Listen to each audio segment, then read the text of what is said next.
भगवान की भैया बड़ी कृपा है बजरंगबली की। हम लोग भिवंडी थाने के मठ में हमने कह दिया था 12 बजे के बाद आ जाएंगे, हम टाइम पे आ गए। आप ही लोग लेट हो गए हो, वो आपकी गलती है। नहीं, हम आ तो बहुत देर पहले गए थे, कुछ भूतों का मेला लग गया था, उन्हीं को ऊपर निपटा रहे थे।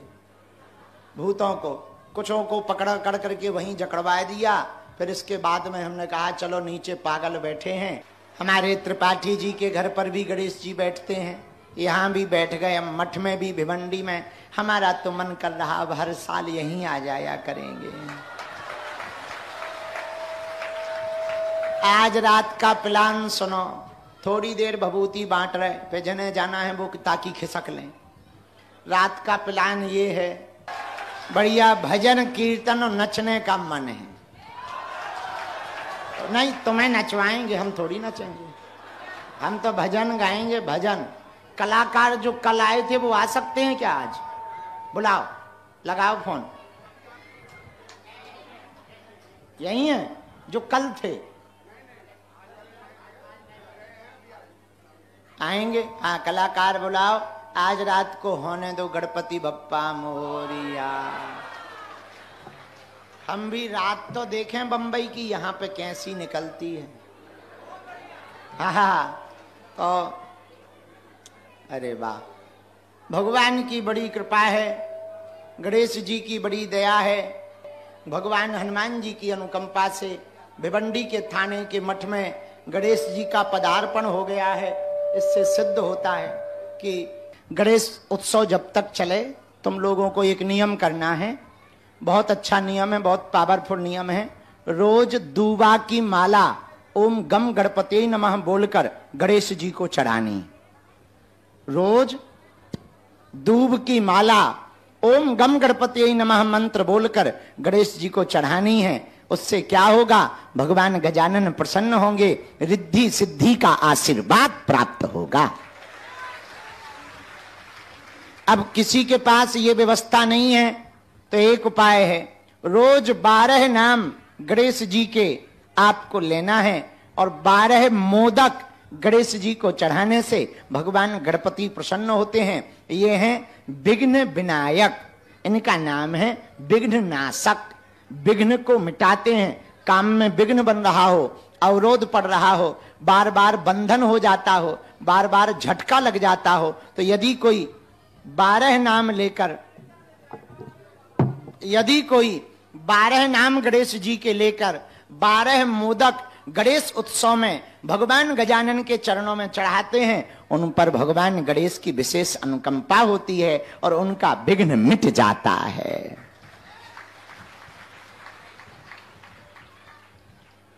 तीसरी बात, भगवान गजानन प्रथम पूज्य माता पिता की पूजा के कारण हुए, इसलिए भगवान गजानन की उपासना में मातृ पितृ की पूजा प्रधानता है। भगवान गणेश भी प्रथम पूज्य माता पिता की पूजा के कारण बने।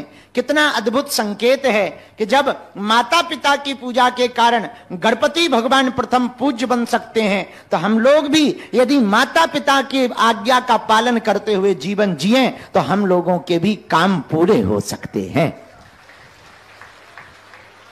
तीसरी बात, भगवान गणपति विशालकाय शरीर है और दुनिया की पहली सर्जरी गणेश जी के ऊपर हुई।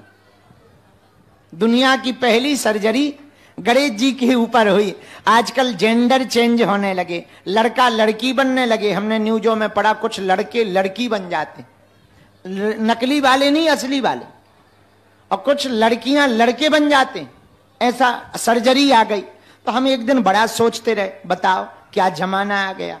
आजकल समाज बड़ा उल्टा है, लड़का लड़के से शादी कर रहा, लड़कियां लड़कियों से शादी कर रही। बता लो, अब हद हो गई भाई, जय बजरंगबली की। क्या जमाना चल रहा है, बड़ा उल्टा फुल्टा चल रहा है। तो सर्जरी हुई, सर्जरी की न्यूज पड़ी, तहलका मचा।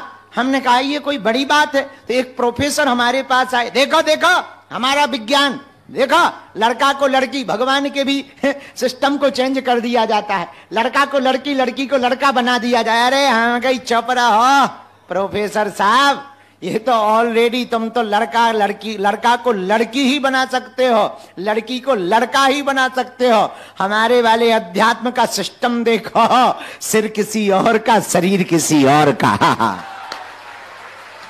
है। और अध्यात्म में 2 सर्जरी हुई, एक गणेश जी महाराज की। सिर है किसका? बोले गजानन, यानी गज यानी हाथी का, इसलिए इनको गजानन कहा जाता है। हाथी का सिर है, हाथी का मुख है, शरीर देवत्व है। एक दूसरी सर्जरी हुई, सर्जरी नहीं ऑलरेडी हुई, प्रोडक्ट, बड़ा गजब का प्रोडक्ट तो नहीं कहा जाएगा, अद्भुत स्वरूप एक विग्रह प्रकट हुआ। खंब फाटो चरचरानो, निकसो नर नाहर को, रूप अति भयानक है, गगड़ गड़गड़ा दसंजी प्लसावे, चितपत सरोज मन मानो। अब खावत है खंबा से निकल करके नरसिंह प्रकट भय, आधे नर और आधे सिंह बन करके प्रकट भय। तो दुनिया के 2 विचित्रताएं हैं, ऐसा अभी विज्ञान नहीं कर पाया पर हमारा अध्यात्म कर पाया। तो ये कोई नई बात नहीं है, जेंडर चेंज होना ऑलरेडी हमारे सनातन में इसकी परंपरा का परचम लहरा चुका है। तो धन्य है भगवान गजानन। मुख गज का है, स्तन देवताओं का है, पर इस विशाल मुख के पीछे रहस्य क्या है? मेरे पागलो, गणपति भगवान के विशाल मुख के पीछे यही रहस्य है, विचार हमेशा बड़े रखने चाहिए, सोच बड़ी रखनी चाहिए ताकि सबको गले लगा सको। आदमी क्यों लड़ रहा है आजकल? युद्ध क्यों हो रहे हैं आजकल? विवाद क्यों हो रहे हैं? विवाद की एक ही जड़ है, ईगो। क्या? लड़ाई जितनी भी दुनिया की हो रही है वो सिर्फ ईगो की। अमेरिका और भारत की क्यों ठन गई? ईगो। अमेरिका कहता क्या हम कम हैं, हम आई एम सुपरस्टार, कई सदियों से हम राज कर रहे हैं। तो भारत कह रहा अब वो जमाना चला गया, अब हम भी कम हैं क्या? है? तो लड़ाई किसकी है? ईगो की, अहम की। अहम की लड़ाई के कारण हर घर टूट रहे हैं।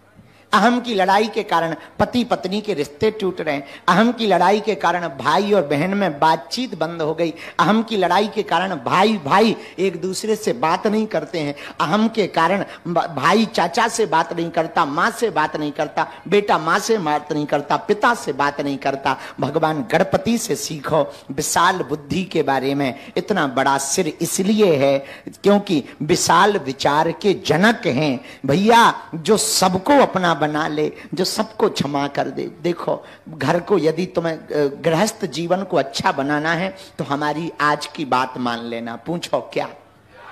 मेरे पागलो, यदि तुम्हें गृहस्थ जीवन अच्छा बनाना है तो 2 शब्द अपने जीवन में उतार लो। आज गजानन भगवान की स्थापना पर हम तुम्हारे गृहस्थ जीवन जीने का एक मूल मंत्र देना चाहते हैं। हमने अभी